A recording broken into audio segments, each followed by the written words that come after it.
안녕하세요. 제 이름은 진인입니다. Bonjour. Je m'appelle Jinin. Hello. My name is Jinin.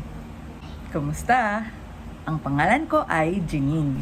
So I just wanted to do a short introduction of myself and what I'm gonna do this year. Again, I'm Jinin and I'm Filipino. And my native language is Filipino. We also learned English in school, so I speak and write fluently in English. Now, this year, I decided to study French because I'm handling the French location of our brand at work. And I'm also set out to finally learn Korean since I love Korean culture. So I thought, what better way to study those two new languages than by doing videos of them so I can memorize better and retain more information. I will mainly use English to explain things if you're learning with me.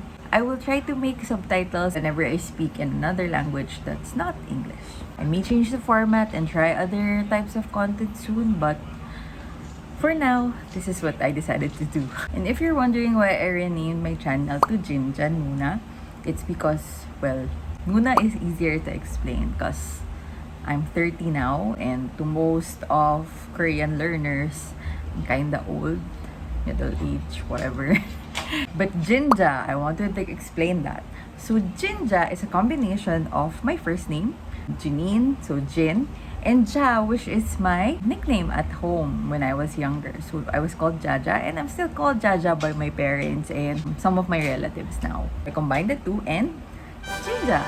And I really picked it because it kind of sounds like the Korean word GinJa, which is translated into English as really, which is translated into French as vraiment, which is translated into Tagalog as talaga. GinJa, GinJa! I hope you can join this crazy journey with me and wish me luck, cheer me on. I hope I can stick to this until the end of the year. I hope you learn about the different cultures and different languages with me. 감사합니다. Merci beaucoup. Thank you. Salamat.